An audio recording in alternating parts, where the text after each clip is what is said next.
अला इबादिहिल्लज़ीना इस्तफ़ा फ़अऊज़ु बिल्लाहि मिन शुरूरि अनफुसिना व मिन सय्यिआति अअमालिना मन यहदिहिल्लाहु फ़ला मुज़िल्ल लहु व मन युज़लिल फ़ला हादिय लहु व अशहदु अन ला इलाहा इल्लल्लाहु वहदहु ला शरीका लहु व अशहदु अन्न मुहम्मदन अब्दुहु व रसूलुहु अम्मा बादु फ़इन्न खैरल हदीस किताबुल्लाहि व खैरल हदी हदी मुहम्मदिन सल्लल्लाहु अलैहि वसल्लम व शर्रल उमूरि मुहदसातुहा व कुल्लु मुहदसतिन बिदअतुन व कुल्लु बिदअतिन ज़लाला व कुल्लु ज़लालतिन फ़िन्नार। अऊज़ु बिल्लाहि समीउल अलीम मिनश शैतानिर रजीम मिन हम्ज़िहि व नफ़्ख़िहि व नफ़्सिहि। बिस्मिल्लाहिर रहमानिर रहीम। अल्लाहुम्मा सल्लि अला मुहम्मदिन व अला आलि मुहम्मदिन कमा सल्लैता अला इब्राहीम व अला आलि इब्राहीम इन्नका हमीदुम मजीद। अल्लाहुम्मा बारिक अला मुहम्मदिन व अला आलि मुहम्मदिन कमा बारकता अला इब्राहीम व अला आलि इब्राहीम इन्नका हमीदुम मजीद। रब्बि इश्रह ली सदरी व यस्सिर ली अमरी वहलुल उक़दतम मिन लिसानी यफ़क़हू क़ौली। रब्बि ज़िदनी इल्मा।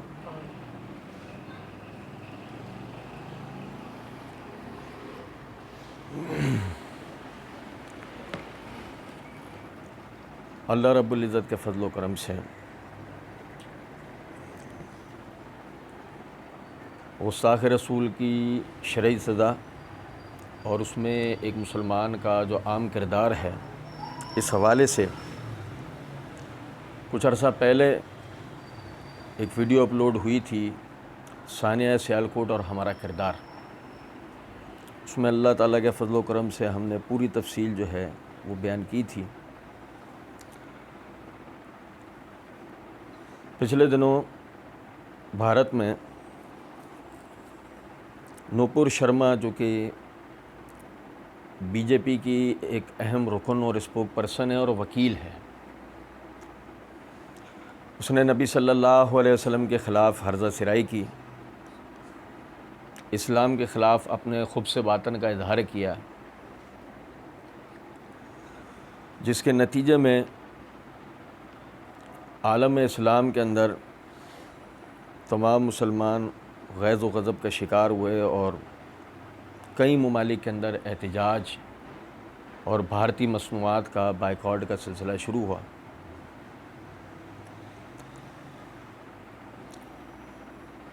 इस हवाले से इतना ज़्यादा इंडिया पर एक प्रेशर, एक हाइप क्रिएट हुई कि बीजेपी जैसी एक इंतहा पसंद और मुतशद्दिद जमात ने अपनी उस स्पोक पर्सन को, वकील को, उस रुकन को, उसकी रुकनीत को मुअत्तल कर दिया, पार्टी छोड़ने पर मजबूर किया, ओहदा छोड़ने पर मजबूर किया। ज़ाहिर है कि जिस सियासी दबाव के नतीजे में वो हुआ, वो ख़ुद भारत के अंदर मुसलमानों के जो एहतजाज था, ये उसका नतीजा था। अरब ममालिक की तरफ से जो भारतीय मसनूआत का बाइकॉट हुआ और भारत पर सिफारती एतबार से दबाव डाला गया, ये उसका नतीजा था।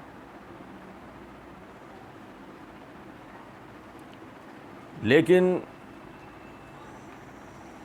दुनिया में एक ऐसा शख्स भी मौजूद है जो शायद पैदा ही इस मकसद के लिए हुआ है कि हर किस्म की बदबख्ती अगर समेटनी है तो मुझे समेटनी है, और वह है मोहम्मद अली मिर्ज़ा। उसने तमाम आलम इस्लाम से हटकर इस औरत की वकालत की और बाकायदा इसके इस फेल का दिफा किया। और आप देखें, इसके लिए उसने एक 40 मिनट और कुछ सेकंड का प्रोग्राम भी किया। प्रोग्राम तो लंबा था, सवाल जवाब सेशन था इतवार का उनका। 40 मिनट का एक प्रोग्राम जो है वो किया गया। अल्हम्दुलिल्लाह उसमें जितने उसने वसवसे दिए थे, उलमा ने उसका जवाबात दिए। होना तो ये चाहिए था कि नबी सल्लल्लाहु अलैहि वसल्लम से जो मोहब्बत का तकाज़ा है उसका लिहाज रखते हुए मिर्ज़ा साहब के अंधे बहरे लंगड़े लूले मुकल्लिदीन जो हैं वो इसे मिर्ज़ा साहब की इंतहाई गलती तस्लीम करते हुए कम से कम इस हवाले से मिर्ज़ा साहब को छोड़ देते। लेकिन उन्होंने बाकायदा इसकी मिर्ज़ा साहब की तरफ से उसका दिफा किया। हालांकि उलमा तवज्जो दिला चुके हैं। शेख अबू याह्या नूरपुरी साहब ने बर वक्त इस पर प्रोग्राम किया, अतीकुर रहमान अलवी साहब ने इसके ऊपर प्रोग्राम किया, और मकसद सिर्फ ये था कि लोगों को ये बात समझाई जाए कि जो ये आदमी वसवसे दे रहा है उस औरत की वकालत के लिए, ये इस दर्जे की बात नहीं है। देखें, समझें ज़रा इस बात को। मैंने पहले भी सानिया सियालकोट और हमारा किरदार के मौजू पे जो वीडियो है उसके अंदर मैंने इस बात को अर्ज़ किया था कि दो किस्म के लोग होते हैं, एक शऊरी तौर पर गुस्ताखी करने वाले जो जानबूझ के करते हैं, और दूसरे वो जो लाशऊरी तौर पर उनके मुँह से कोई जुमला निकल जाता है। मसला ये है कि हमने उन दोनों चीज़ों को एक दफ़ा वाज़े करना होता है। ये इंतहाई ख़तरनाक बात है कि हम दोनों में से किसी एक चीज़ को एक दफ़ा बयान करें। अगर हमने जो जानबूझकर कर रहा है उसका हुक्म एक वक्त में बता दिया तो जो लाशऊरी तौर पर कर रहा होता है सब उस हुक्म को दोनों पर मंतबक कर देते हैं। और अगर जो लाशऊरी तौर पर कर रहा हो किसी को उकसाने पर, गुस्सा दिलाने पर, जज्बाती होने के नतीजे में अगर हम उसका हुक्म बयान कर दें तो आम तबका दोनों किस्म के लोगों पर उस हुक्म को मंतबक कर जाएगा। ये इंतहाई ख़तरनाक बात है। ऐसे तो नबी सल्लल्लाहु अलैहि वसल्लम की तौहीन, आप सल्लल्लाहु अलैहि वसल्लम की आहानत का माज़अल्लाह दरवाज़ा ही खुल जाएगा। अगर इसको बिल्कुल हल्का छोड़ दिया जाए तो फिर नतीजा ये निकलेगा कि हर आदमी जिस तरह भी नबी सल्लल्लाहु अलैहि वसल्लम के बारे में गुफ्तगू करना चाहता हो कर सकता होगा। उसे ये तमीज़ ही नहीं रहेगी कि सूरह हुजरात की इस आयत का मतलब क्या है, या अय्युहल्लज़ीना आमनू ला तरफ़ऊ अस्वातकुम फ़ौक़ सौतिन नबी। उसे सूरह हुजरात ही की दूसरी आयत की तमीज़ नहीं रहेगी कि नबी के बुलाने को इस तरह ना समझो जैसे आपस में एक दूसरे को बुलाते हो। आप बात समझ रहे हैं या नहीं? बारह, ये तो एक तमहीद है। एक दूसरी भी तमहीद है, उसे समझना ज़रूरी है। मिर्ज़ा साहब ने ख़ुद भी, यानी मिर्ज़ा साहब के ऑफिशियल चैनल से जो वीडियो अपलोड हुई उसका उन्वान भी यही रखा गया, बीजेपी इस्लाम वर्सेस मॉडर्न साइंसेस, बीजेपी से मुताल्लिक़ गुस्ताख औरत। इसका मतलब बीजेपी मिर्ज़ा साहब के आखिर तक मद्देनज़र थी, हत्ता कि इस प्रोग्राम का पोस्टर बनाने वाले को भी जो उन्वान दिया गया है वो यही उन्वान दिया गया है। ये मेरी बात समझें। तो अब मसला सिर्फ वो औरत नहीं होगी, आप समझें। उन्वान भी क्या है? बीजेपी से मुताल्लिक़ गुस्ताख औरत। तो इसका मतलब बीजेपी पे नजर आना जरूरी है, और यही सबसे बड़ी गफलत पूरे सिनेरियो के अंदर हो रही है। ये पूरा सिलसिला इस वक्त जो चल रहा है ना, मतलब आप देखें कि इंडियन मीडिया मिर्ज़ा जी की उस वीडियो को उछाल उछाल कर बयान कर रहा है। हत्ता कि आज मैंने कमेंट देखा है, एक हिंदुस्तानी मुसलमान भाई ने हमारे कमेंट किया हुआ है कि मिर्ज़ा की इस वीडियो से हमारे सर शर्म से नीचे झुक गए। जितना भी हम इन्हें लगाम डालने की कोशिश कर रहे थे, हर आदमी उठ उठ के मिर्ज़ा की वो वीडियो हमें दिखा रहा है। यानी हर इंतहा पसंद हिंदू उठ के हमें मिर्ज़ा की वो वीडियो दिखा रहा है, और हर सेक्युलर हिंदू भी। ये भी एक बात समझें। आप देखें मिर्ज़ा साहब ने ऐसा क्यों किया, ये तो इंशाल्लाह हम आगे पढ़ेंगे। पहले एक चीज़ और भी समझें। क्या आप गूगल पर जाएं, www.britannica.com सर्च करें, ये वेबसाइट खोलें। ये मशहूर ज़माना किताब इंसाइक्लोपीडिया ऑफ ब्रिटानिका की वेबसाइट, आम मालूमात आम्मा जो पूरी दुनिया की होती है, जनरल नॉलेज जो होती है, ये इसके ऊपर जो मकाले पूरी दुनिया के professors, lecturers, scientist, doctors, engineers जो लिखते हैं, मैं हकीकी इंजीनियर की बात कर रहा हूँ, क्या आप मिर्ज़ा साहब समझें, उड़ी मारने वाली की बात नहीं कर रहा। तो इसके ऊपर वो मकालात होते हैं। भारत ये गैर जानिबदार, कम से कम हमारे मामले में हो ना हो, उनके मामले में तो एक गैर जानिबदार वेबसाइट है जिसने मालूमात को एक जगह इकट्ठा कर देना होता। अगर हम अपना कोई हवाला देते या अपनी कोई बात करते तो ये होता कि ये इनकी इख्तरा करदा बात समझे। britannica.com पे भारतीय जनता पार्टी बीजेपी के बारे में मालूमात लिखी है कि Bharatiya Janata party pro Hindu political party है, यानी कि ये एक हिंदू सियासी जमात है। ठीक है। ओरिजिन एंड एस्टेब्लिशमेंट के उन्वान के तहत लिखा हुआ है, the BJP traces its roots to the Bharatiya Jana Sangh BJS, Indian people's association. यानी बीजेपी के जो आसार मिलते हैं, इसकी जो जड़ है वो भारतीय जन संघ BJS जो ग्रुप था वो उससे इसकी जड़ें जाके मिलती हैं, विच वॉज एस्टेब्लिश्ड इन 1951, जो कि कायम हुई थी 1951 में as the political wing of the pro Hindu group.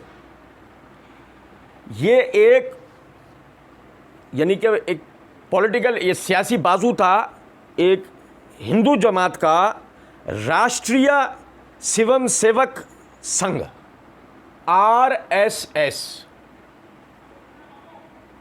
RSS का ये एक सियासी बाजू था। अब मेरी बात समझ रहे हैं नहीं? और मेरा भाई RSS के बारे में बिल्कुल मामूली सी मैं आपको बात बता रहा हूं रोक कर बीच में, आप सर्च करें डॉक्यूमेंट्री ऑफ RSS या आप लिखें ban on RSS BBC documentary या BBC न्यूज़ या BBC रिपोर्ट, गूगल पर सर्च कर रहे हैं, आपके सामने एक 5-7 मिनट का क्लिप या एक 15-20 मिनट का क्लिप आ जाएगा। अब उस क्लिप को देखें। अक़वाम मुत्तहिदा ने RSS को एक दहशतगर्द इंतहा पसंद तंजीम करार देते हुए इस पर बैनुल अक़वामी सतह पर बैन लगा दिया है। आप मेरी बात समझ रहे हैं नहीं? RSS से यानी कि एशिया के खित्ते में बहुत सी जगहों के ऊपर दहशतगर्दी की वारदात साबित हैं, सिर्फ भारत में नहीं। भारत समेत दूसरे नंबर पर कश्मीर में और तीसरे नंबर पर पाकिस्तान, बड़े पैमाने पर दहशतगर्दी के वाक़यात इसके साबित हैं। बैनुल अक़वामी सतह पर इस पर पाबंदी हुई। आप देखें इसी के दूसरे पैरा में, यानी ओरिजिन एंड एस्टेब्लिशमेंट उन्वान के तहत दूसरे पैरा में लिखा हुआ है, critics of the RSS have consistently accused it of political and religious extremism. इस पर RSS पर सबसे बड़ा जो एतराज़ है वो ये कि ये सियासी और मजहबी इंतहा पसंद तंजीम है। भाई मेरे प्यारे, और इस वक्त आलमी सतह पर एक्सट्रीमिस्ट, टेररिस्ट को कहा जाता है, नहीं मुसलमानों का एक्सट्रीमिस्ट कह दिया जाता है, नहीं समझे? वो टेररिस्ट की जगह यानी कि ये लफ्ज़ इस्तेमाल करते हैं, समझें? वो कहते हैं particularly because one of its member had assassinated Mahatma Gandhi. बुनियादी तौर पर वजह उसकी यह है कि इन्हीं के एक रुकन ने महात्मा गांधी का कत्ल किया था। RSS के ही एक बंदे ने महात्मा गांधी को भी। वो कहते हैं तीसरे पैरा में, द बीजेपी एडवोकेटेड हिंदुत्व। अंग्रेजी में मायने भी लिखे हुए हिंदूनेस, यानी कि बीजेपी वकालत करती है हिंदू इंतहा पसंदी की, ठीक है। An ideology that sought to define Indian culture in terms of Hindu values, यानी कि यानी इसकी आइडियोलॉजी ये है, इसके बुनियादी नुकात ये हैं कि इंडियन सकाफत, हिंदुस्तान भारतीय सकाफत को हिंदू मजहब की जो बुनियादें हैं उसके मुताबिक लोगों पे ढाला जाए। भाई मेरे प्यारे, समझ रहे हैं या नहीं? And it was highly critical of the secular policies and practices of the Indian national Congress, और ये बहुत ज़्यादा एक क्रिटिकल यानी कि इसका मामला है किसके खिलाफ? सेक्युलर पॉलिसीज के खिलाफ। किसके खिलाफ? सेक्युलर, आज़ादाना, हर किसी मज़हब से आज़ाद जो पॉलिसीज़ और प्रैक्टिसेस जो होती हैं। इंडियन नेशनल कांग्रेस यानी कांग्रेस पार्टी, उसके मद्दे मुकाबिल, यानी कि कांग्रेस पार्टी एक सेक्युलर पार्टी है और बीजेपी एक मजहबी शिद्दत पसंद पार्टी है। हमारी बात समझ रहे हैं नहीं? जो कि किसकी वकालत करती है? हिंदुत्व की। और नहीं समझे हो बात को? अच्छा, इस पे हम मजीद अभी आगे बात करेंगे। तीसरे पैरा में लिखा है the demolition of the Babri Masjid in December 1992 by organization seen to be associated with the BJP caused a major backlash against the party. The mosque destruction also led to violence throughout the country that left more than 1,000 dead. कहते हैं बाबरी मस्जिद की जो तबाही है, मैं जानबूझ के लफ्ज़ इस्तेमाल कर रहा हूँ ताकि हर बंदे को समझ में आए, हिंदू को भी, ईसाई को भी, यहूदी को, दुनिया के हर आदमी जो उर्दू समझ सकता है, जिसने मिर्ज़ा जी को सुना और वो हमारे खिलाफ पेश कर रहा है, उसको यानी समझ में आए the demolition of the Babri मस्जिद, बाबरी मस्जिद का गिराया जाना, तबाह किया जाना दिसंबर 1992 में, जिन यानी कि तहरीकों, जिन सियासी तंजीमों, जिन मजहबी तंजीमों के साथ किया गया, उन्हें एसोसिएट किया बीजेपी ने। समझे? और नतीजा ये निकला कि पूरे मुल्क में इसकी वजह से हंगामा आराई हुई और नतीजतन 1000 अफराद मारे गए। भाई मेरे प्यारे, बीजेपी की सियासत लाशों की सियासत है। बीजेपी की सियासत हिंदुइज्म की सियासत है। बीजेपी की सियासत भारत के अंदर हिंदू सियासत है और हिंदू मज़हब के क़याम की सियासत। यही वजह है, आप यकीन करें, मैं इसको इस जगह से जब वक्त आएगा इंशाल्लाह हम बहुत ज़बरदस्त तरीके से पढ़ेंगे। मिर्ज़ा साहब ने एक सियासी सिनेरियो बयान किया है कि ऐसा क्यों हुआ, वो उसका हम इंशाल्लाह पढ़ेंगे। तो मिर्ज़ा साहब ने अपने बयानिए को पता है क्या कहा है? Real time original data. मैं जो बयान कर रहा हूँ रियल टाइम ओरिजिनल डेटा है। एक तो जेम्स बॉन्ड था, एक ये समद बॉन्ड है। सुने ज़रा बात को। तो इस समद बॉन्ड को तो हम वहाँ जाकर देखेंगे इंशाल्लाह। फिल वक्त ये बताना मतलूब है, ये रियल टाइम डेटा है, नंबर एक। नंबर दो, हर आदमी के लिए रियल टाइम डेटा है। एक्सप्लोर करे और देखे खबरों को। बीजेपी के हुकूमत में आने के बाद से लेकर, मतलब मैं आपको बताऊं, पार्टीशन से पहले से, बरतानवी साम्राज्य के कब्जे के वक्त से, जब बाकायदा इंतहा पसंद हिंदुओं ने बरतानवी हुकूमत से साजबाज किया, उस साजबाज के नतीजे में फ़ौज में शमूलियत इख्तियार की, पुलिस में शमूलियत इख्तियार की, हुकूमती इदारों में शमूलियत इख्तियार की, और उसके बाद निचली ज़ात के हिंदुओं पर, मुसलमानों पर, ईसाइयों पर, सिखों पर, बुद्धिस्ट पर, जैनियों पर जो हिंदुओं ने भारत के अंदर जो मजालिम ढाए, ये पार्टीशन से पहले के वाक़यात हैं। और पार्टीशन के वक्त में जो हुआ दुनिया जानती है। फिर उसके बाद ये सिलसिले चलते रहे, क्योंकि बाबरी मस्जिद का जो जो गिराए जाने का जो वाक़या है, शहादत का जो वाक़या है, उस वक्त बीजेपी हुकूमत के अंदर नहीं थी, वज़ीर आला था बीजेपी का। लेकिन अब आगे चलें ज़रा इस बात को कि जो इस दौरान के अंदर हिंदू इंतहा पसंदों ने दीगर मज़ाहिब के लोगों के साथ जो किया, कतई नज़र उसके जब बीजेपी हुकूमत में आ गई, तो मेरे भाई ये तो कोई सदियों पुरानी बात भी नहीं है, ये तो चंद सालों पहले की बात है। आप यानी गूगल करें, आप सर्च करें, आप पढ़ें, आप यकीन करें सर पकड़ के बैठ जाएंगे। मिसाल नहीं है दुनिया में मौजूदा दौर के अंदर एक खित्ते पर है, एक खित्ते में, एक मुल्क में, एक रियासत के अंदर रहने वाली तमाम कम्युनिटीज़ के ऊपर जिस बड़े पैमाने पर मजालिम ढाए गए हिंदू इंतहा पसंदों की तरफ से, इसकी मिसाल नहीं मिलती।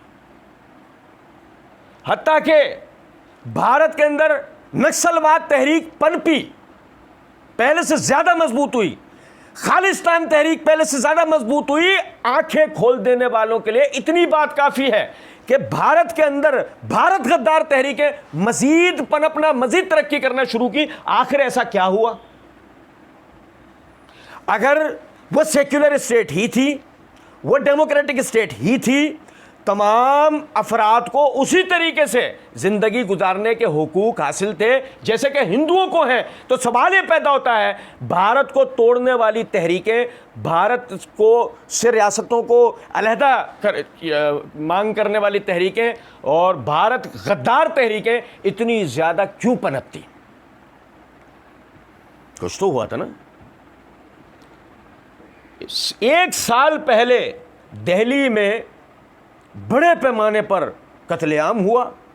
मुसलमानों के 3 बड़े बड़े इलाके, औरंगाबाद, अलियाबाद, हैदराबाद, यानी कि हैदराबाद में गलत बोल दिया, एक दूसरा वो इलाका था, 3 मुकम्मल इलाके दुकानों मकानों समेत मुकम्मल तौर पर जला दिए गए। वीडियोस मौजूद हैं, बाकायदा औरतों बूढ़े बच्चों को जो जिंदा बच सके वहाँ से नकल मकानी करके दूसरे शहरों इलाकों के अंदर चले गए।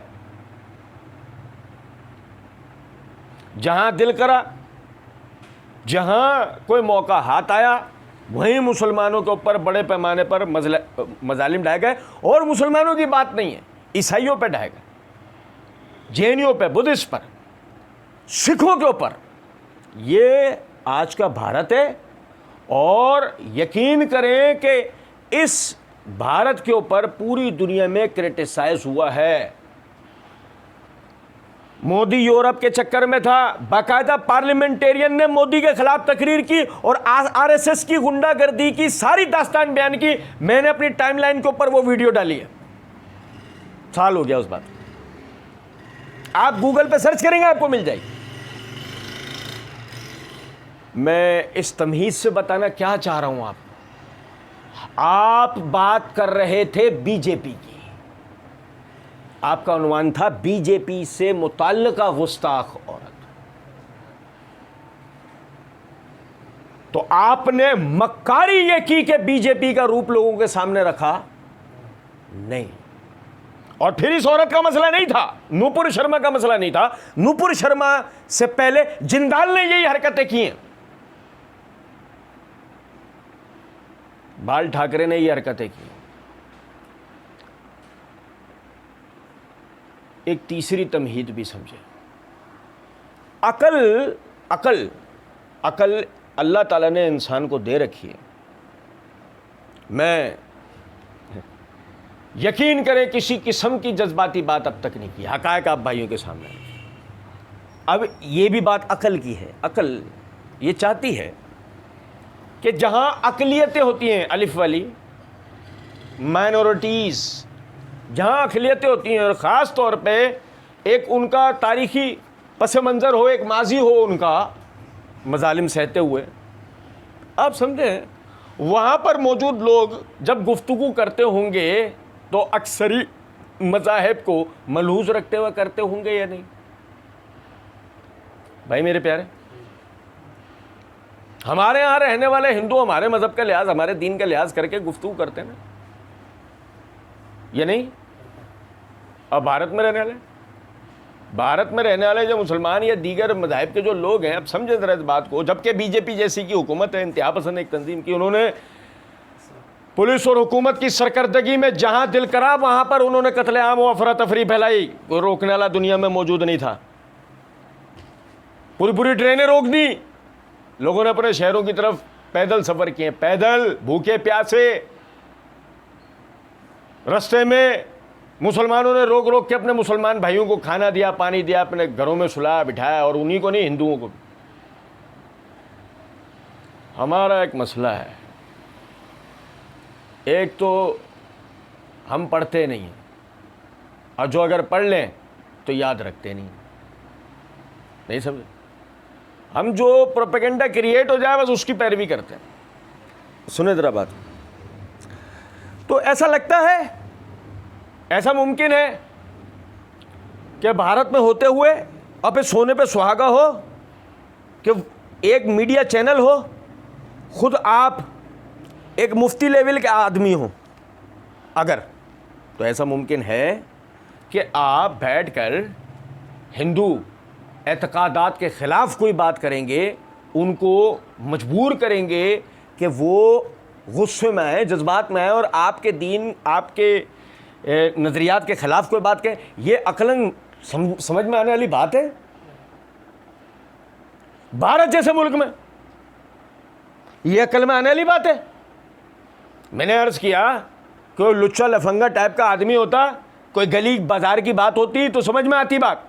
मुफ्ती अब्दुल हमीद नुमानी साहब चैनल पे मौजूद लाइव प्रोग्राम के दौरान में सवाल पैदा हो सकता है कि वह इस तरह की बात करे, लेकिन असल मसला ये है, मैंने अर्ज़ किया कि इन तमहीदात को आप भाइयों को समझाने का मकसद ये था, कुछ चीज़ों को जब सामने वाला बयान कर रहा होता है तो उसके बयानी की हद तक ना सुना करें, थोड़ा अक्ल शऊर को जगाए रखा करें, उससे बहुत सी चीज़ें सही और गलत की तमीज़ हमें समझ में आना शुरू होती है। बहरहाल मिर्ज़ा जी ने अपनी उस, जहाँ मिर्ज़ा जी की वो गार है, 13वें इमाम में ख़ुद मिर्ज़ा जी जहाँ मौजूद होते हैं, मिर्ज़ा जी ने प्रोग्राम में फरमाया कि अल्हम्दुलिल्लाह आज जून 12, 2022 को संडे के दिन हमारा ये पब्लिक सेशन नंबर 47 मुनक्कद होने जा रहा है। आपके सवालात ये पर्चियों की शक्ल में मेरे पास आ चुके हैं, इन्हें डिस्कस करते हैं इंशाल्लाह। बाद में पहले इस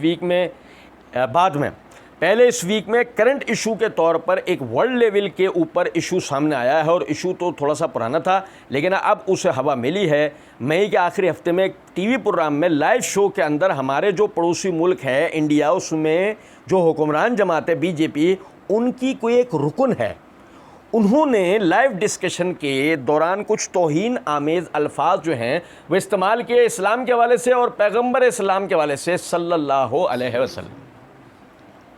तवज्जो कीजिएगा आप भाई ने, मिर्ज़ा जी के अल्फाज के एक करंट इशू जो कि वर्ल्ड लेवल का था, जो कि था, यार नहीं समझे हम बात, जो कि था क्या, वर्ल्ड लेवल के इशू। वर्ल्ड लेवल के उस इशू के ऊपर जो गुफ्तगू होगी वो जहलम के एक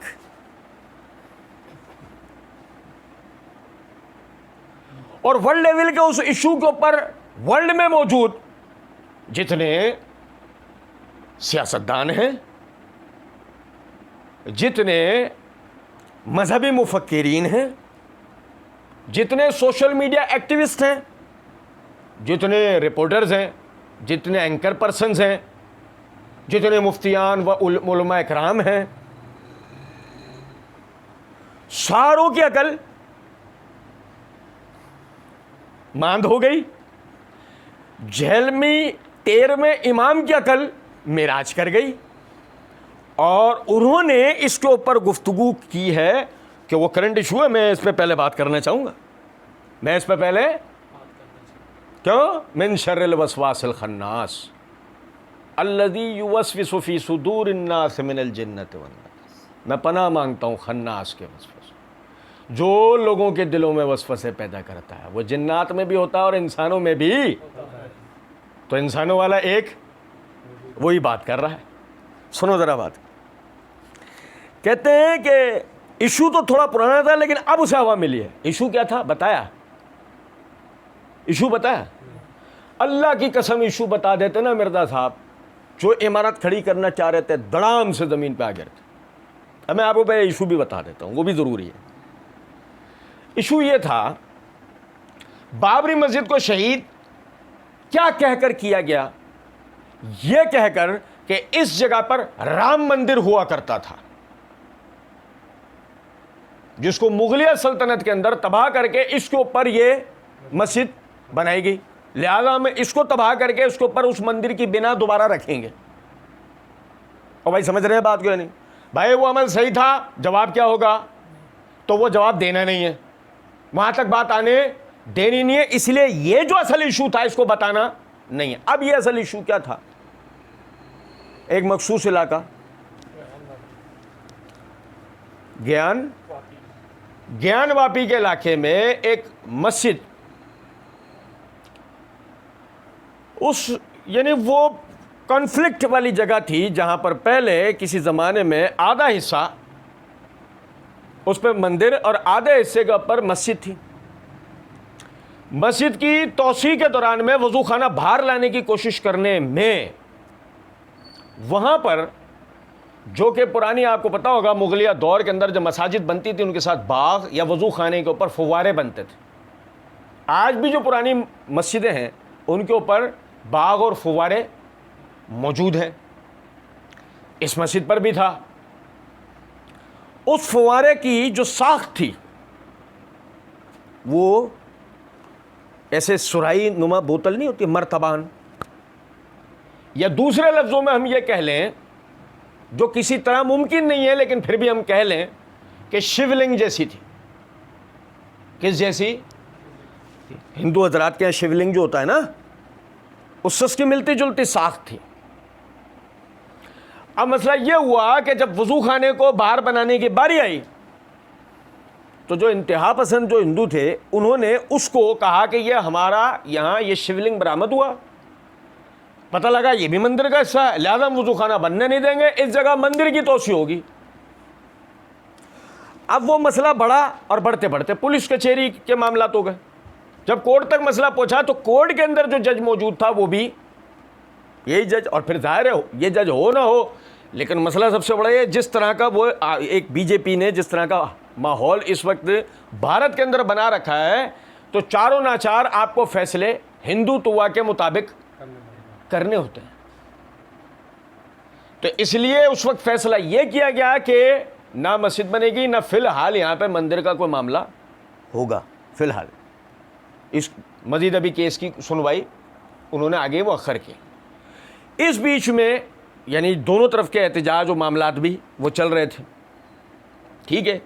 यहाँ तक के कि फैसला सुना दिया गया कि भाई मस्जिद की तोसी का मामला नहीं होने दिया जाएगा, और हिंदुओं ने मजीद उसके ऊपर एक कदम आगे उठाते हुए, इंतहा पसंद हिंदुओं ने, वो बड़ी अदालत की तरफ चले गए, हाई कोर्ट की तरफ। जब वो हाई कोर्ट की तरफ गए तो इन लोगों ने यह कि भाई ये तो सवाल ही नहीं पैदा होता, आप हाई कोर्ट में मसले को लेके क्यों गए कि यहाँ तो मस्जिद बननी है, मस्जिद के दोषियों ने, हमने आपके मंदिर वाले हिस्से पे तो कब्जा किया नहीं है।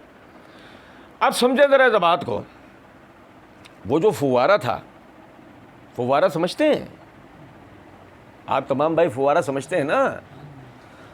वो जो फुवारा था वो शिवलिंग से मिलता है, जैसे कि तवज्जो सुनिएगा, बहुत तवज्जो सुनिएगा, बंदर है वो हनुमान से मिलता है, और जो हाथी है वो गणेश से मिलता है।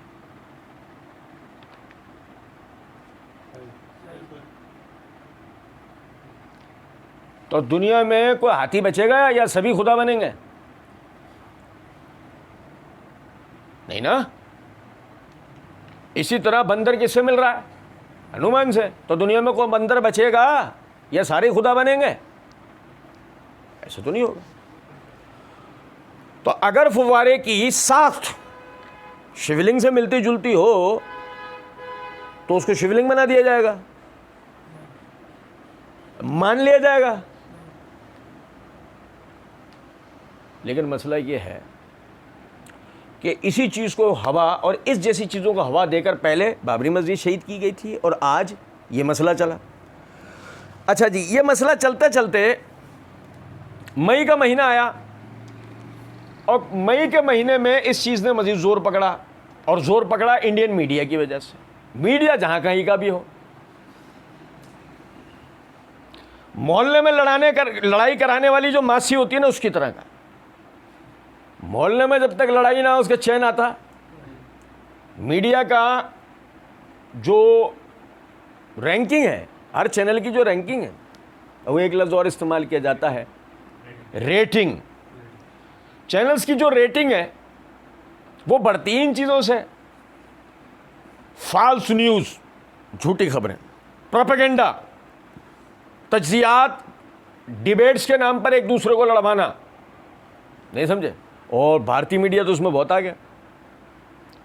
याद है आपको, पाकिस्तानी सरहद से कबूतर अंदर घुस गया था तो क्या कहा था? इंडियन मीडिया ने ये कहा ये पाकिस्तानी जासूस है। और समझो बात को या नहीं? और बड़ा उसको बड़े, और फिर बेशरम तो इतने हैं ना कि दुनिया में मजाक उड़े तो कोई परवाह होती नहीं होती। अच्छा समझे। अच्छा, हमारा वाला भी बेशरम है, झेलम वाला, वो कम बेशरम है क्या? वो भी कह रहा है बेशर्मी के यानी कि दौड़ में पहले नंबर पे आऊँगा। सुने ज़रा बात को। अब क्या हुआ कि उन्होंने इसके ऊपर प्रोग्राम पे प्रोग्राम करने शुरू किए। अब प्रोग्राम के दौरान में ये मसला हुआ, और वो क्या हुआ था वो हम आगे पढ़ेंगे। अच्छा जी, पस मंज़र समझ में आ गया आपको? समझ में आ गया? असलन मुसलमानों की गलती है, यहाँ तक तो नहीं है ना? अभी हम आगे पढ़ेंगे। अच्छा जी, कहते हैं कि मई के आखिरी हफ्ते में एक टीवी प्रोग्राम में, लाइव शो के अंदर, हमारे जो पड़ोसी मुल्क है इंडिया, उसमें जो हुक्मरान जमात है बीजेपी, उनकी कोई एक रुकन है, उन्होंने लाइव डिस्कशन के दौरान कुछ तौहीन-आमेज़ अल्फाज जो हैं वो इस्तेमाल किए। क्यों मिर्ज़ा जी, आपकी फूफी थी, खाला, नानी, उन्होंने, समझे, यहां रख लो, उन्होंने। बस तुम्हारा तो रिकॉर्डेड प्रोग्राम था, नहीं समझे बात को? उन्होंने, बड़ी तमीज से बात कर रहे हैं, उन्होंने। जबकि ये वही आदमी है जो माविया रज़ी अल्लाह तआला अन्हु के लिए कहता है इसके अमाल देखकर तरस आता है। समझे हैं बात को या नहीं? उन्होंने। कोई कहेगा यार ये भी कोई पकड़ने का लफ्ज़ है? हाँ भाई, मिर्ज़ा हो तो पकड़ने का लफ्ज़ है, क्योंकि हजरत तो कहते हैं लोग मुझे आइकन कहते हैं। मेरे मुकाबले में किसको लाओ? इमाम काबा को लाओ, डॉक्टर जाकिर नाइक को लाओ, हाफिज सईद को लाओ, साजिद मीर को लाओ, मुनीबुर रहमान को लाओ, तकी उस्मानी, मुफ्ती तकी उस्मानी को लाओ। ऐसा आदमी ज़ुबान के और तौर तरीके और दलाइल के एतबार से कितना ज़बरदस्त होना चाहिए। उन्होंने। तो अगर कोई कहेगा बस ये ज़रा सबकत लिसान हो गई है, नहीं, ये सबकत लिसान नहीं हुई है, पैसे आ रहे हैं बस, ये सबकत लिसान नहीं हुई है। ये उन्होंने पहले बता दिया, देखो हम नाम अदब से लिया था मैंने, हैं, ठीक। उन्होंने लाइव डिस्कशन के दौरान कुछ तौहीन-आमेज़ अल्फाज जो हैं वो इस्तेमाल किए इस्लाम के हवाले से और पैगम्बर इस्लाम के हवाले से सल्लल्लाहु अलैहि वसल्लम। ये वाक़या 26 मई 2022 को हुआ। कुछ लोकल लेवल के ऊपर एहतजाज हुए, लेकिन उसको पजीराई नहीं मिली, फिर अचानक से जून के दूसरे हफ्ते में दोबारा से एक लहर उठी और पूरी दुनिया के अंदर आपको पता है एहतजाज हुआ। अब मिर्ज़ा जी जो ये आगे कहेंगे कि ये जो मैं आपको बता रहा हूं ये रियल टाइम ओरिजिनल डेटा है, तो आपको मैं बताऊं कि ये रियल टाइम ओरिजिनल डेटा बताने वाला ये जहनी मरीज जो है, इसने किया क्या है कि दो बातों को मिक्सअप कर दिया। पहला ये है कि जो लोकल लेवल के जो एहतजाज थे वो थे जो उस मस्जिद के केस को जब वो कोर्ट पहुंच चुका था तो मुसलमान उसको यानी कि उसमें अपनी यानी हक साबित करने के लिए जो एहतजाज करते वो लोकल लेवल के एहतजाज वो थे। लेकिन मिर्ज़ा जी ने किया क्या है? रियल टाइम डेटा जो बताने वाला था ना, बेटे बैठ, ये ले आज का नया डिक्टेशन। आज वहाँ से आया कॉल कि हमने जो मुन्ना बिठा रखा है ना तुम्हारे पास अपना, तो आज उसको ये वाली फीडर पे लाओ और उसको बोलो इस मसले पे बैठ के ये वाली बातें करें। तो जो डिक्टेशन दिया ये वही डिक्टेशन दिया, देख ये हुआ तो ये बोलना है, लोकल लेवल के एहतजाज थे, फिर वो अचानक से वो हुआ। वो तो अभी हम पढ़ेंगे वो क्या हुआ था। कहते हैं कि फिर अचानक से जून के दूसरे हफ्ते में दोबारा से एक लहर उठी और पूरी दुनिया के अंदर आपको पता है एहतजाज हुआ। और हैरानकुन बात है कि अरब ममालिक जो आज तक इंडिया के सामने झुके हुए थे अपनी तिजारत की वजह से, जाहिर है वो सस्ती अजनास उनसे लेते हैं। मोर देन 85 बिलियन डॉलर्स की ट्रेड है इंडिया की इन अरब मुल्कों के साथ। सऊदी अरब हो गया और यूएई, बाकी कतर वगैरह, और जाहिर है वो सस्ती चीज़ें उन्हें मिल जाती हैं। दुनिया में रहने के काबिल जो जगह हैं उनमें टॉप ऑफ लिस्ट हमारा ये सब कॉन्टिनेंट का एरिया है। अच्छा, हैरानकुन बात पता लगी आपको? मिर्ज़ा जी ने हैरानकुन बात क्या बताई कि जो एहतजाज हुए ना अरब ममालिक जो कि आज तक इंडिया के सामने झुके हुए थे अपनी तिजारत की वजह से, तो वो सऊदी अरब, कतर, यूएई, वो सब नहीं, वो तो सस्ती चीज़ें वो लेते हैं, ट्रेड करते हैं, वो तो अपनी जगह की एक बात है। लेकिन मिर्ज़ा जी वो बताना क्या चाह रहे हैं, हैरानकुन बात है ये। या दूसरे लफ्ज़ों में अगर हम बात करें ना तो यही असल मसला है कि ये क्यों खड़े हो गए। जिस वजह से इंडिया पर हाइप क्रिएट हो सकती है ना, ये क्यों खड़े हो गए।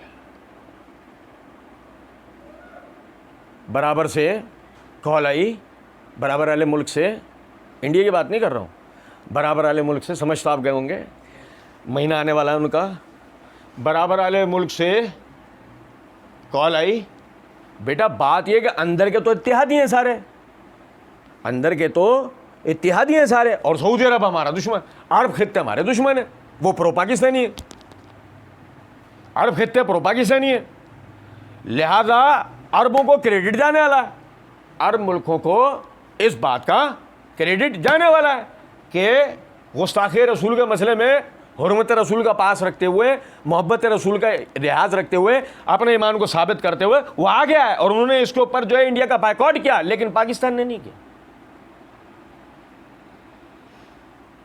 किया। मिर्जा जी तुमने नहीं किया। पूरी वीडियो आप ये मुझसे सुन लें, और मैं कहता हूं मुझसे ना सुने, अपने तौर पे बैठ गए मिर्जा साहब की पूरी वीडियो सुने। पूरी वीडियो जाएगी, भारत के खिलाफ एक कलमा आ जाए मिर्जा जी के मुंह से, जो चोर का हाल वो हमारा, इशारों के नाम में बोल दिया मिर्जा जी ने इंडिया के खिलाफ एक लफ्ज भी, सवाल नहीं पैदा होता। और हमारे मुसलमान भाई रहते हैं हिंदुस्तान में, समझो जरा बात। हमारा मसला है हिंदुस्तान में रहने वाले सब लोगों से नहीं है, हमारा मसला है हिंदुस्तान में रहने वाले इंतहा पसंद हिंदुओं से। हमारा मुल्क है, भारत किसका मुल्क था भाई? ये तो बरतानवी साम्राज्य नहीं होता तो सारा का सारा। हमें उससे मसला थोड़ी है, हमें असल में मसला है इस बात से कि जो वहां पर इस्लाम और मुसलमानों के खिलाफ और इस्लाम के बुजुर्गों के खिलाफ जो आए दिन मसाइल होते हैं, हमें तो उससे मसला है। मिर्जा साहब ने एक लफ्ज भी बोला नहीं, वो तो अभी हम पढ़ेंगे, ठीक है, सुने जरा बात। कहते हैं इनमें टॉप ऑफ लिस्ट हमारा ये सब कॉन्टिनेंट का एरिया है। दुनिया में सबसे अमीर इलाका ये हुआ करता था जब तक अंग्रेज़ यहाँ नहीं आए थे, और इसके बाद फिर आपको पता है डाउनफॉल शुरू हो गया, जो कि टेक्नोलॉजी की दुनिया में। खैर ये जितने अरब ममालिक हैं, बात हुई कुछ, दुनिया का अमीर तरीन इलाका कौन सा होता था? हमारे सब कॉन्टिनेंट। और हम वहाँ बैठे होते तो हम कहते हैं ए जाने मन बस 1 मिनट दे दो, फिर बोलते रहना, सिर्फ इतना बता दो किस दौर में ये सबसे अमीर तरीन इलाका था, वो दौर बता दो। हैं दोगे कोई हवाला दोगे को पढ़ के सुनो, है रियल टाइम डेटा, मुगलिया दौर में, इस्लामी हुकूमत के दौर में गो, अगर हाँ नहीं समझे बात को तो उसका जिक्र नहीं किया आपने। क्रेडिट किसको मिल जाता? मुसलमानों को, इस्लाम को। वो नहीं मिलना चाहिए किसी भी तरह। इस्लाम और मुसलमानों को कोई क्रेडिट किसी तरह मिलना चाहिए नहीं भाई। पूरी वीडियो का जो आखिरी लब्बे लुबाब निकलेगा वो ये कि मुसलमान गलत। जब ही तो भारतीय मीडिया पागल है, हर चैनल मिर्जा साहब के ये इस क्लिप को दिखा रहा है। क्यों दिखा रहा है? कुछ तो है ना इस क्लिप में बात। अच्छा जी, कह रहे हैं खैर ये जितने अरब ममालिक हैं, आपने देखा होगा कि पहले जब कभी भी गुस्ताखाना इश्यूज़ होते हैं फ्रांस के हवाले से, यूरोप के हवाले से, इनके हमेशा ये तो स्टेटमेंट आती नहीं है, ये हल्की कोई ढीली स्टेटमेंट आती है। बस इससे ज़्यादा आगे ये जाते नहीं हैं, महाज खड़ा नहीं करते, ना ही मुल्कों के कोई खतूत, ना कोई मुल्कों को कोई खतूत लिखते हैं, और ना कहते हैं कि हम आपकी प्रोडक्ट्स का बायकॉट कर देंगे। अबे आप कर दिया, हाँ खुश हो जा। क्या गलत किया सही किया ये बता, सही किया गलत किया, क्या गलत किया? अगर कहे कि जैसे कि आगे कहेगा, बल्कि सॉरी इस वीडियो में नहीं कहा है, फ्रांस के वाले से जो वीडियो बनाई थी ना इसने, उसमें कहा है इसने मसूमात का बायकॉट क्यों करें, पहले उस मेयार की मसूमात तो बनाओ।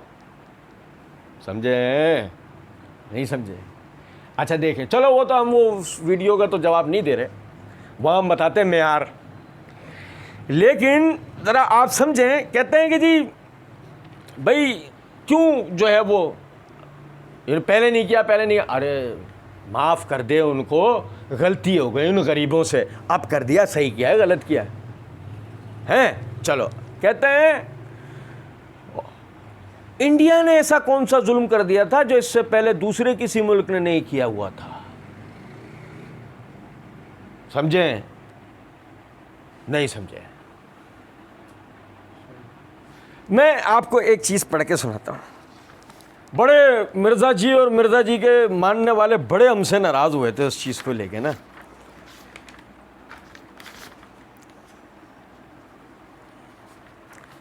मिर्ज़ा साहब ने मसला 157 questions on Sunni and Shia issues with engineer Mohammad Ali Mirza जो प्रोग्राम किया है, उसके पार्ट 1 में मिर्ज़ा जी ने एक जगह कहा है, वो कल मुझे था, मैंने फैसल भाई इंडिया में वहाँ पे प्रोफेशनल लोग अवेलेबल हैं, उन्होंने अल्हम्दुलिल्लाह ऑन पेमेंट हज़ारों रुपए लगाकर इंग्लिश में 58 पेजेस पे यानी इसका तर्जुमा करवाया। किसका?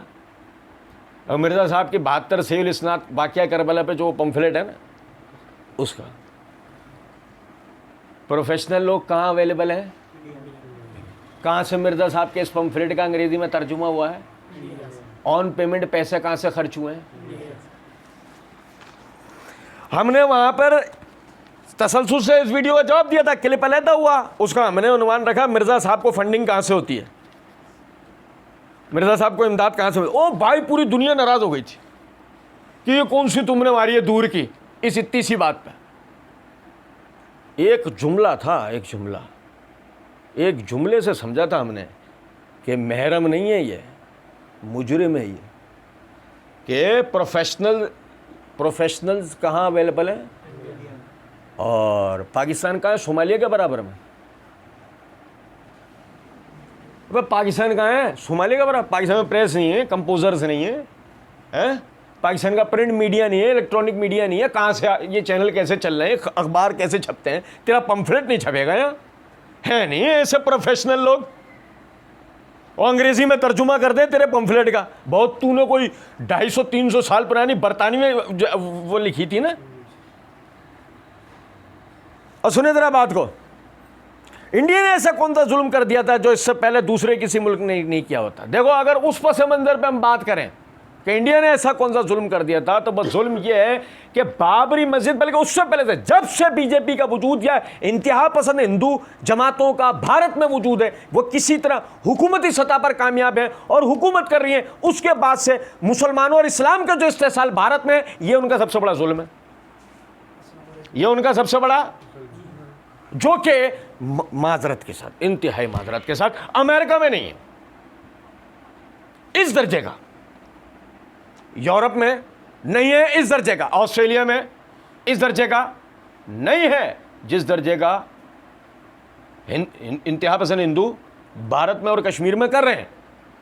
और ऐसी बात है, ये रियल टाइम डेटा वो डेटा है जो कि नेट पर इंटरनेशनल खबरें देखने वाले हर आदमी को पता है।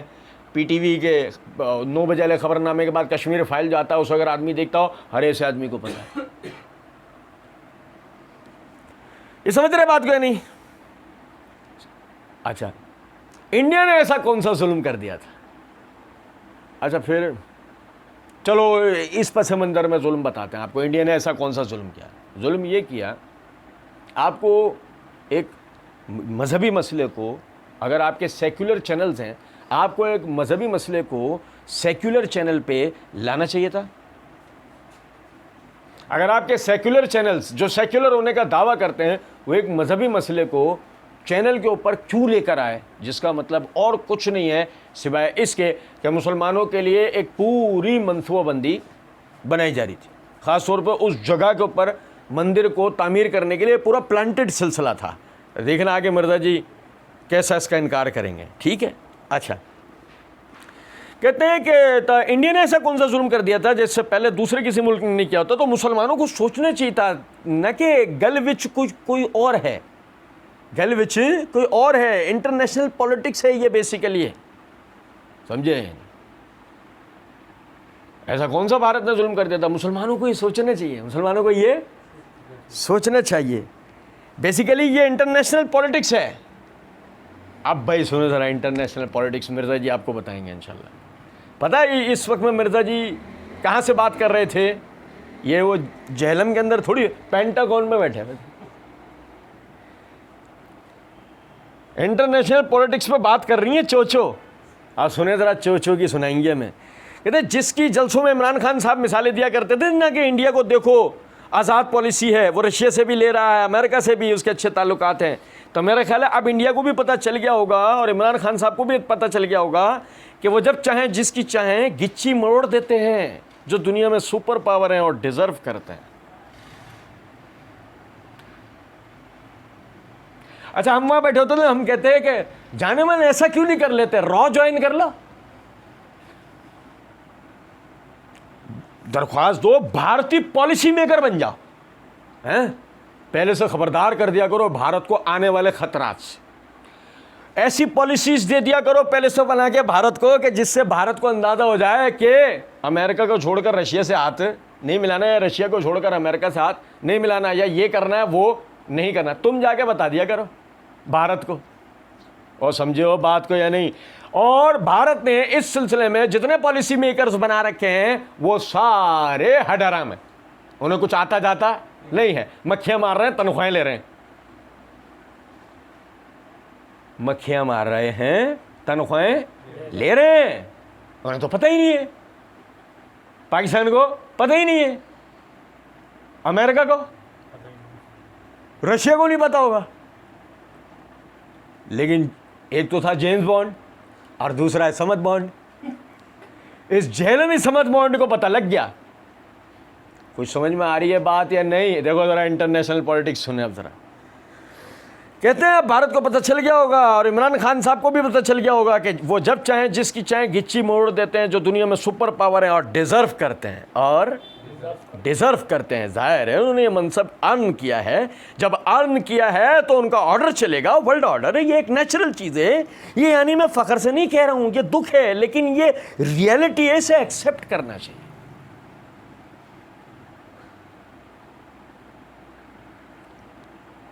मैं आपको बताता हूँ मिर्जा जी के नज़रियात नीम काले वाले, काले वालों के नज़रियात नीम बनी इसराइलियों वाले। नफ्सियात तो एक होगी, मिजाज तो एक होगा। सूरह मायदा आयत नंबर 21 से लेकर 22 सुनो जरा बात। मूसा अलैहिस्सलाम ने बनी इसराइलियों को जिहाद के लिए इमालिका से बनी इसराइल को जिहाद के लिए मूसा अलैहिस्सलाम ने तैयार करना चाहा और फरमाया या कौम दुखुलुल अर्दल मुक़द्दस अल्लती कतबल्लाहु लकुम वला तरतद्दू अला अदबारिकुम फतनक़लिबू खासिरीन। ऐ मेरी कौम, इस मुक़द्दस सरज़मीन में दाखिल हो जाओ, अल्लाह ने जो तुम पर जिहाद फ़र्ज़ किया उसको लेते हुए, और पीठ फेर के ना भागना। गो अगर तुमने ऐसा किया तो तुम नुकसान में पड़ जाओगे। कालू या मूसा, मिर्ज़ा जी के आबा व अजदाद ने कहा या मूसा, ए मूसा, इन्ना फ़ीहा कौमन जब्बारीन, ये बड़े ज़बरदस्त लोग हैं, ये बड़े ज़बरदस्त कौम है ये। व इन्ना लन नदखुलहा हत्ता यखरुजु मिनहा, हम इस मुल्क में हरगिज़ दाखिल नहीं हो सकते जब तक ये यहाँ से निकाल ना दिए जाएं या ना निकल जाएं। फ़इन यखरुजु मिनहा व इन्ना दाखिलून, ये निकल जाएंगे हम दाखिल हो जाएंगे। मिर्जा साहब की जबान में तर्जुमा करूं? सुपर पावर है, डिजर्व करते हैं, ये मनसब उन्होंने अर्न किया है। मैं ये फख्र से नहीं कह रहा, दुख है, पर क्या करें, रियलिटी है, एक्सेप्ट करो। इन्ना कॉमन जब्बारीन। और सूरह आराफ देखें आप, काला मूसा ले कौम इस्तईनु बिल्लाहि वस्बिरू। मूसा अलैहिस्सलाम ने अपनी कौम को कहा अल्लाह से मदद मांगो, इस्तिकामत के साथ खड़े हो। इन्नल अर्ज़ लिल्लाह, सारी की सारी ज़मीन अल्लाह के लिए, युरिसुहा मन यशाअ मिन इबादिही, वो अपने बंदों में से जिसको चाहता है हाकमियत देता है। वल आक़िबतु लिल मुत्तक़ीन, और आखिरत अंजाम कार तो परहेज़गारों के लिए। कालू ऊसीना मिन क़ब्ल अन तातियना व मिन बाद मा जैतना, ए मूसा तेरे आने से पहले भी हम अज़ियत का शिकार थे, तेरे आने के बाद भी, तेरे आने के बाद भी हैं। असा रब्बुकुम अन युहलिका अदुव्वकुम, मूसा अलैहिस्सलाम ने कहा अनकरीब अल्लाह तुम्हारे दुश्मन को खुद हलाक कर देगा। वयस्तखलिफकुम फिल अर्ज़ फयंजुरा कैफ़ तामलून, और वो तुम्हें ज़मीन में खिलाफत अता करेगा, फिर देखेगा कि तुम कैसे काम करते हो। क्या पता लगा? पता ये लगा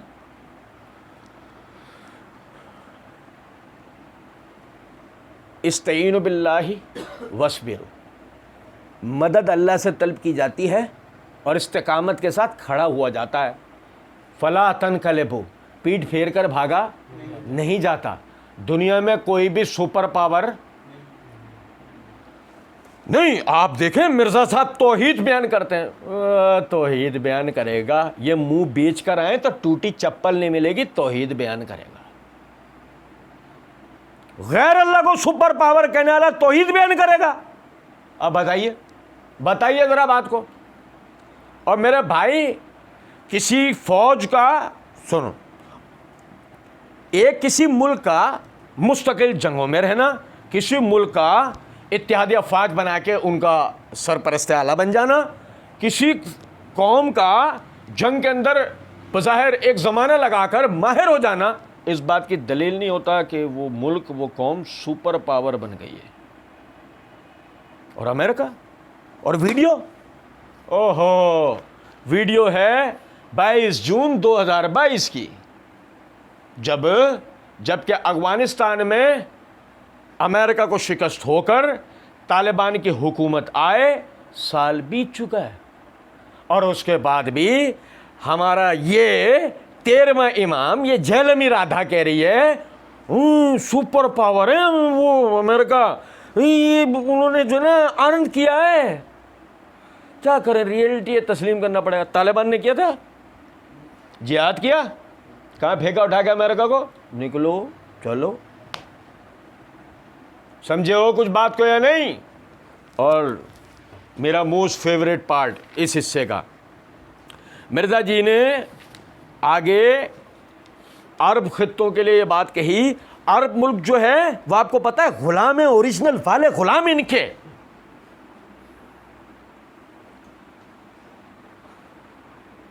यहां से जागने की जरूरत है, यहां से।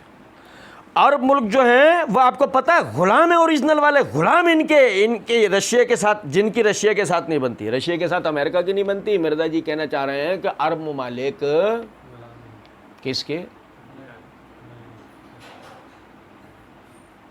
हम होते, हम कहते हैं अच्छा।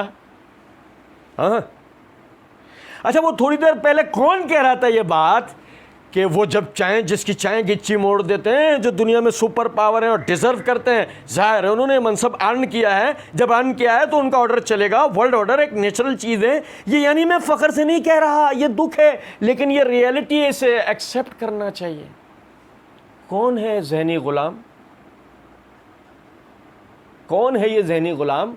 ये रियलिटी है, इसे एक्सेप्ट करो, इस ग़ुलामी को एक्सेप्ट करो। ये थोड़ी देर पहले, चंद एक मिनट पहले, चंद सेकंड पहले, ये ज़हनी ग़ुलाम अमेरिका की ग़ुलामी हमें तस्लीम करवा रहा था, और एक मिनट बाद क्या कह रहा है, ओरिजिनल वाले ग़ुलाम अमेरिका के कौन हैं? अरब। झेलमी राधा 13वें इमाम मिर्ज़ा जी कैसे कह रहे हैं, मज़े से डिजर्व करते हैं। वर्ल्ड ऑर्डर एक नेचुरल चीज़ है, यानी मैं फ़ख्र से नहीं कह रहा, ये दुख है। दुख वाला मुंह, आप वीडियो देखो, दुख वाला मुंह देखना, मैं तो बड़ी गौर से देखा था ऐसे, दो तीन दफ़ा इस जुमले को पीछे कर करके देखा मैंने, दुख वाला मुंह कहीं से नजर आ जाए। गुलामी वाला मुंह तो नजर आ गया, दुख वाला मुंह नजर आया। कहते हैं और ये वो रियलिटी है, जब एक मजहबी जमात के धरने इमरान खान साहब की हुकूमत में जारी थे, तो उस वक्त उन्होंने जो कौम से आकर खिताब किया था कि अगर हम फ्रांस के सफ़ीर को निकाल देंगे तो हमारी मेजर तिजारत तो यूरोपीय यूनियन के साथ है और अमेरिका के साथ है, और ये सारे एक दूसरे के कहने में हैं, तो हमारा नुकसान हो जाएगा, लिहाजा काम नहीं कर सकते, हमें मजबूर ना करें। लेकिन यही बातें जब ये रशिया की तरफ हाथ बढ़ा रहे थे, उन्हें पता थी कि ये प्रैक्टिकली पॉसिबल नहीं होगा। वही हुआ है। अरब मुल्क जो है वो आपको पता है गुलाम है, ओरिजिनल वाले गुलाम इनके। अच्छा, थोड़ा सा है ना काफिया मिलाने की कोशिश करें, दोनों चीज़ों का ना काफिया मिलाएं। मिर्ज़ा जी पहले बात कर रहे थे, ये रियलिटी उसी तरह है कि एक मजहबी जमात के धरने में इमरान साहब, यानी कि इमरान खान ने अपनी हुकूमत में एक मजहबी जमात के धरने में ये कहा था कि जी हम फ्रांस के सफ़ीर को नहीं निकाल सकते, क्योंकि निकाल देंगे तो हमारी मेजर तिजारत तो यूरोपीय यूनियन और अमेरिका के साथ है, वो एक दूसरे के कहने में हमारा बड़ा नुकसान हो जाएगा। मिर्ज़ा जी ने यहाँ पे जुमले का लिहाजा ये काम नहीं कर सकते, मजबूर ना करें, लिहाजा ये काम नहीं कर सकते, मजबूर ना करें, आप काफ़िए को मिलाएं तो पता ये लगेगा। मिर्ज़ा साहब तो दबा गए, पता ये लगेगा कि मिर्ज़ा साहब ये बता रहे थे कि पाकिस्तान उन ग़ुलाम मुल्कों में से एक है, और पाकिस्तानी वज़ीर आज़म इमरान खान साहब भी उन ग़ुलामों में से एक थे जिन्होंने फ़ौरन आके अपनी मजबूरी का इस तरह इज़हार कर दिया था कि जी हमने जो है वो, यानी कि अगर इस तरह का कोई सफ़ीर फिर निकालने का मामला करा तो हमारी तो उनसे तिजारत को मसला हो जाएगा।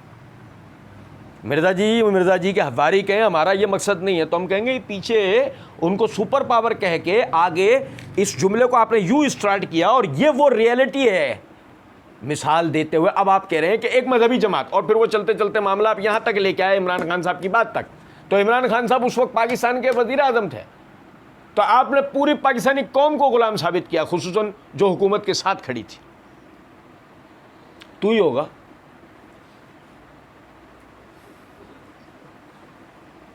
ऐसा है। और सुने, लेकिन यही बातें जब ये रशिया की तरफ हाथ बढ़ा रहे थे, उन्हें पता थी कि ये प्रैक्टिकली पॉसिबल नहीं होगा। वही हुआ है। अरब मुल्क जो है वो आपको पता है गुलाम है, ओरिजिनल वाले गुलाम है इनके, जिनकी रशिया के साथ नहीं बनती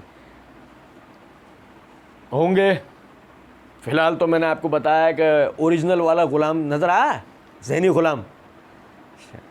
अभी हमारी भी तो एक मजबूरी ना, हमारी भी टांग बंधी हुई है। अब अगर अभी हम सऊदी अरब के हवाले से या अरब खत्तों के हवाले से कोई बात कर देंगे तो मिर्ज़ा जी का हवारी पता क्या कहेंगे, देखो सऊदीया की वकालत करें, इन्हें वहां से रियाल आते हैं, तो हम करेंगे नहीं समझे। हाँ, मिर्ज़ा जी की डुगडुगी वो बजाए जाएंगे इंशाल्लाह। तो कहते हैं तो अल्लाह ने फिर इनको अल्लाह शहदी दी कि हाँ जी अब आया है इंडिया काबू में, आप लोग ऑफिशियल स्टेटमेंट्स दें। ये जो मैं आपको बता रहा हूँ, आप लोग ऑफिशियल स्टेटमेंट। ये कौन कह रहा है? अमेरिका। किन को? सऊदी अरब, यूएई, कतर, या जो भी इस्लामी मालिक जिन्होंने इंडिया के खिलाफ स्टेटमेंट्स दी, तो उन्हें किसने कहा है? अमेरिका ने। हम कहते हैं सेल्फी तो दिखाओ जो बाइडेन के साथ। हो गए ना तुम उस वक्त कमरे में और नहीं समझे? समझो यार बात को। हजरत जी तो जहां चले जाते हैं वहां की 4 तस्वीरें आ जाती हैं 4 कोनों से, आती नहीं आती है। रियल टाइम डेटा हजरत साहब को किसने बताया होगा? 2 ने बताया होगा रियल टाइम डेटा। या तो बताया CIA ने, मैंने कहा CIA ने बताया होगा ना, CIA से ताल्लुकात होंगे ना मिर्ज़ा साहब के, और नहीं समझे। या तो बताया होगा CIA ने, या बताया होगा उसने, वो जिसका सूरह आराफ में जिक्र आता है, ऐ अल्लाह मैं तेरे सीधे रास्ते पर बैठूंगा, तेरे बंदों को दाएं से बहकाऊंगा, बाएं से, आगे से, पीछे से, ऊपर से, और नहीं पाएगा तो शुक्रगुजार मगर चंद लोग। इसने मिर्ज़ा साहब को बताया होगा कान में। और ये जब कान में बताता है तो पता है क्या होता है, वो मैं आगे बताऊंगा इंशाअल्लाह। ये जब कान में बोलना शुरू होता है तो बहरहाल ये जो मैं आपको बता रहा हूं ये रियल टाइम ओरिजिनल डेटा है। कसम खाने की नौबत बाकी थी। आप यहां देखें जरा मिर्ज़ा जी का चेहरा देखो, हमने तो गौर से देखा रियल टाइम डेटा बताते हुए, ऐसे गौर से। अच्छा ये लेकिन सुनो जरा बात को, आप सब सुनो, लोकल खबरें देखने वालों, वो लोकल खबरें देखने वालों, और सुनो, ये मेरी वीडियो भी जो लोग देख रहे होंगे ना, मैं उनको भी मुखातिब कर रहा हूँ, लोकल खबरें देखने वालों, सुनो जरा बात। कहते हैं ये जो मैं आपको बता रहा हूं ये रियल टाइम ओरिजिनल डेटा, हम चूंकि सिर्फ लोकल अपनी खबरें सुन रहे होते हैं, वर्ल्ड पॉलिटिक्स क्या हो रही है आपको अंदाजा नहीं होता। खैर मुझे तो उस वक्त अंदाजा हो गया था कि यार ये अरबियों में कौन सा ईमान जाग उठा है। ओ लोकल खबरें सुनने वालों, फला जगह बारिश आ गई, फला जगह मंडी में बीमारी फूट पड़ी हैं, पेट्रोल के रेट ये हो गए, गैस के, ओ लोकल खबरें सुनने वालों, इंटरनेशनल पॉलिटिक्स का तुम्हें क्या पता? किसको पता है? समद बॉन्ड को हैं, उन्होंने दिया था जेम्स बॉन्ड, हमारे पास है Samad bond, real time data निकाल के लाया। चो किसी को नहीं पता दुनिया में। और यकीन करें मिर्जा जी का हवारियों को चैलेंज देते हम, मिर्जा जी का हवारी हमें इसमें से किसी एक बात का नुक्ता, शोशा, इशारा दुनिया की किसी खबर से ढूंढ के निकाल के लाए, वरना डूब मरे चुल्लू मर पानी में।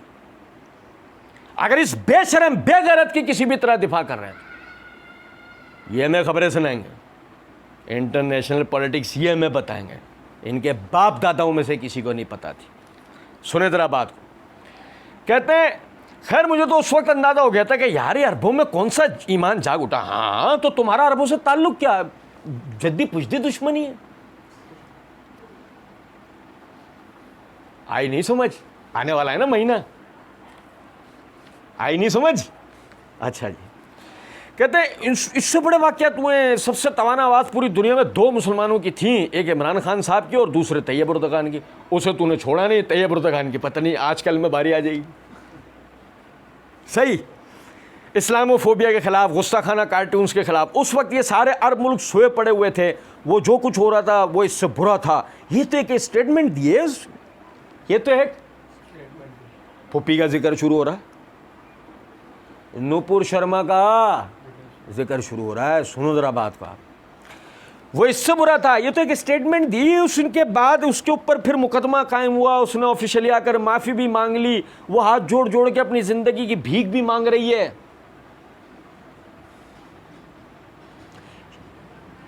शिज़ोफ्रेनिया ना एक मखसूस किस्म की जो ना बीमारी होती है साइकोलॉजिकल। इसमें क्या होता है कि आदमी को ना आवाज़ें सुनाई देती हैं,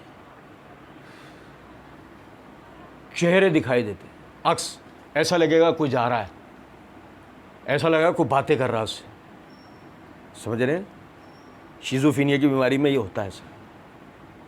बड़े अजीबोगरीब ख्याल आते हैं उसे, बड़े अजीबोगरीब ख्वाब आते हैं उसे। आपको पता है मिर्ज़ा कादियानी को भी थी। मिर्ज़ा कादियानी ने अपनी किताब में लिखा मुझे हिस्टेरिया के दौरे पड़ते हैं, मिर्ज़ा कादियानी ने कहा था। अब मिर्ज़ा कादियानी की ज़िंदगी में नज़र रखने वाला आदमी कहेगा हिस्टेरिया से भी आगे के दौरे पड़ते थे इसको और भी थे अमराज मुख्तलिफ़ किस्म के जनाब, वो इसको साइको डिजीज़ थी। अच्छा मिर्ज़ा, ये मिर्ज़ा दूसरा पार्ट 2 है ना, ये इसको भी शिज़ोफ्रेनिया टाइप का कोई है, कोई सिलसिला। इसको चाहिए अपना इलाज करावे, अपना इलाज करावे। क्यों? सुनो ज़रा बात। उसके बाद उसके ऊपर मुकदमा कायम हुआ, उसने ऑफिशियली आकर माफ़ी भी मांग ली, वो हाथ जोड़ जोड़ के अपनी ज़िंदगी भीख भी मांग रही है। आप पूरा सोशल मीडिया खंगाल लो, कहीं अगर ये वीडियो मिल जाए कि वो हाथ जोड़ जोड़ के ज़िंदगी की भीख मांग रही है। बल्कि उसने अपनी कार में वीडियो बनाई जिसमें ये कह रही है मैं किसी से नहीं डरती, चाहे मेरे अपने मुझे छोड़ दें, मेरे लिए धमकियां जब पाकिस्तान से आए या कहीं से भी आए मैं मुकाबला करूंगी।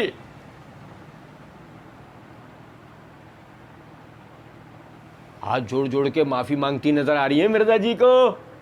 शिज़ोफ्रेनिया लग रहा पक्का।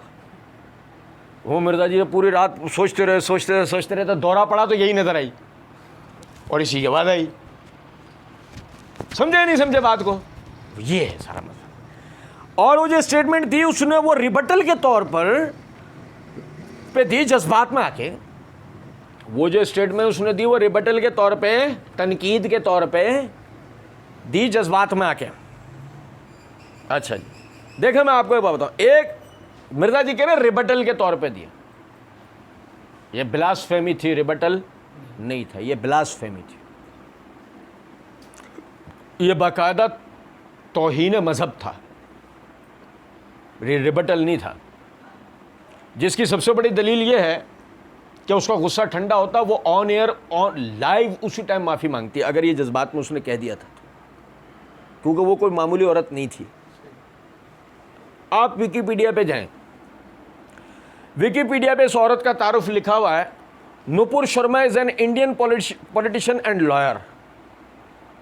नुपुर शर्मा एक हिंदुस्तानी सियासतदान और एक वकील है। She was the national spokesperson of the BJP. वो कौमी स्पोक पर्सन है बीजेपी की, ठीक। Described as brash and articulate. वो मानी जाती है अपनी खरी जबान और खुल के बोलने पर। She frequently represent BJP on Indian television debates as an official spoke person.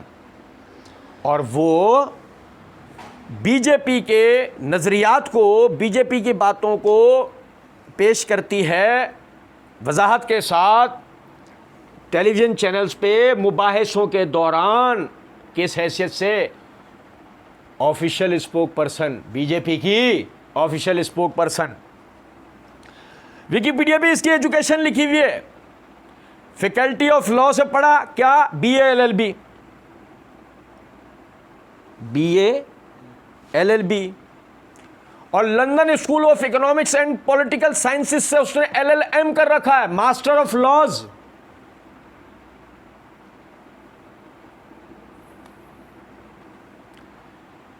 Mirza जी, किसकी बात हो रही है?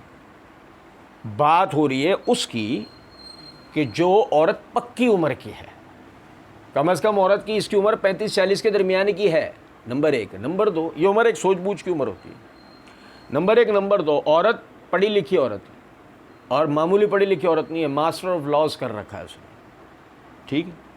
नंबर तीन, वो उसके प्रैक्टिसाइज में है, यानी कि वो बाकायदा वकील है। और आप मुझे बताएं, क्या वकील को कोर्ट में बहस के दौरान कोई उकसा सकता है? एक प्रैक्टिस करता हो, एक कोर्ट के अंदर एक वकील है, बाकायदा एक वकील है, वकालत कर रहा है, उसका सुबह शाम का काम है ये क्या कि वो बहसों का सामना करता है। उसे कोई उकसा सकता है? नहीं समझे कुछ बात। लेकिन मिर्जा जी ने क्या कहा? वो रिबटल के तौर पे उसने जज्बात में आके बोला है। समझे हैं कुछ बात करें?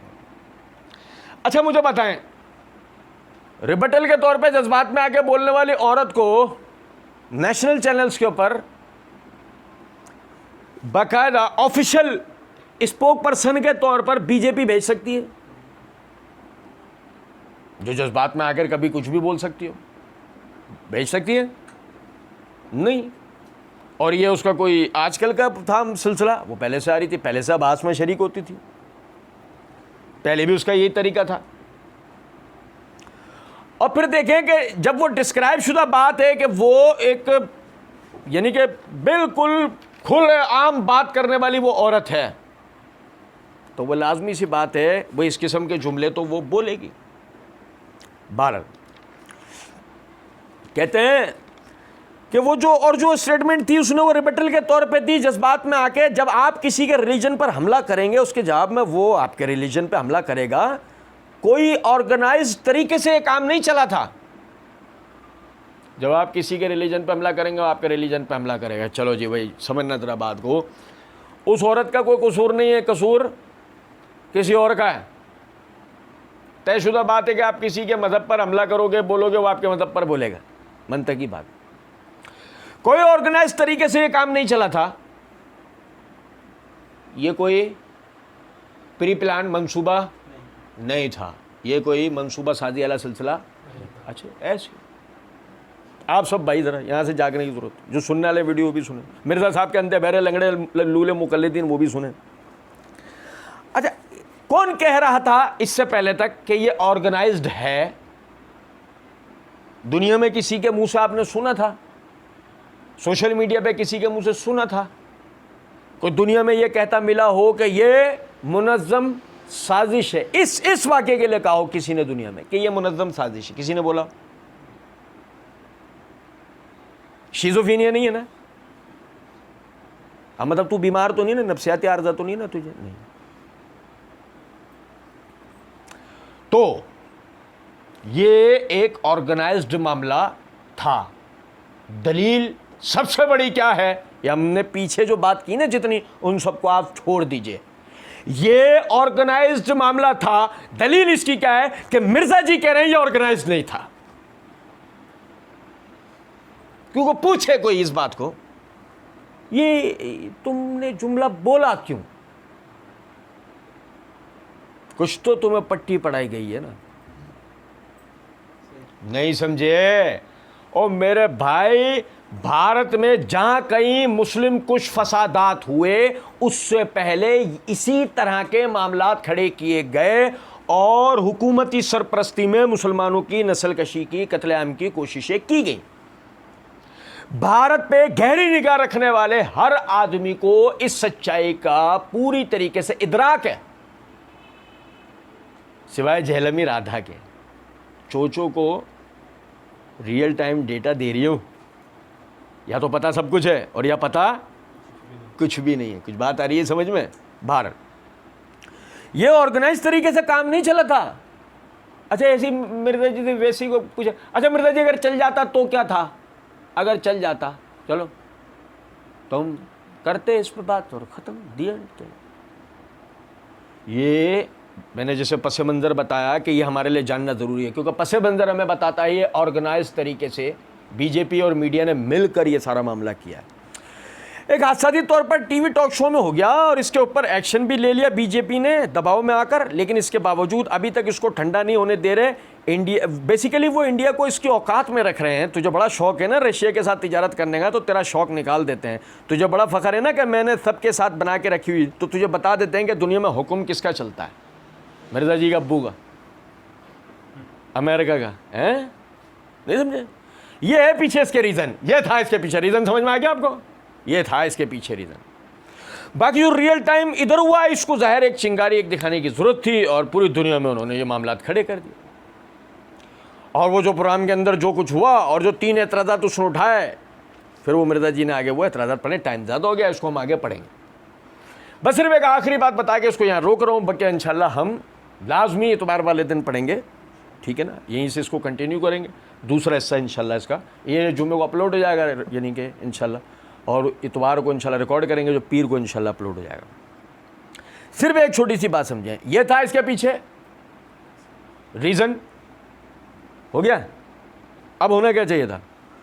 अब मिर्जा जी इस बात को यहाँ ख़त्म कर देते, क्योंकि उन्होंने इंटरनेशनल पॉलिटिक्स जो थी, असल जो था वो बता दिया कि ये इंटरनेशनल पॉलिटिक्स थी, ये कोई मजहबी मसला नहीं था, यहाँ रोक देते हैं। वो 3 एतराज़ात के मिर्जा जी जवाब देने के लिए बैठे और मिर्जा जी ने उन 3 एतराज़ात को दोहराया और दोहराने के बाद उसमें 2 एतराज़ात अपनी तरफ से मज़ीद इजाफी किए, वो इंशाल्लाह हम पढ़ेंगे। और घूम फिर के बाद किस जगह पर आके खड़ी हुई? मिन शर्रिल वसवासिल खन्नास। यानी उस औरत ने जो एतराज़न बोला भी नहीं ना मिर्जा जी ने, साथ वो भी 2 मजीद एतराज़ात मिर्जा जी ने बयान, जिनके अपने गुमान में मिर्जा जी पाँचों के जवाबात मिर्जा जी ने आगे दिए। लेकिन कैसे? एकदम नहीं। मिर्जा जी ने अब फिर जब आगे बात करनी है ना, तो पहले इस्लाम और मुसलमानों को, ख़ास तौर पर उन लोगों को कि जो मुहब्बे दीन हैं, जो बाकायदा बुनियाद परस्त हैं, उनको मिर्जा जी ने इंतहा पसंद बनाना है। अब फिर मिर्जा जी ने उस पर यह बात करनी है कि गलती मुसलमान की है, ऐसा मुसलमानों को नहीं करना चाहिए। मैंने जैसे अर्ज़ किया, पूरी वीडियो आप देख लें। इंडिया, बीजेपी और उस औरत के ख़िलाफ़ मिर्जा जी का एक जुमला आपको मिलेगा। अल्लाह रब्बुल इज़्ज़त समझने और अमल करने की तौफीक दे। वमा अलैना इल्लल बलाग।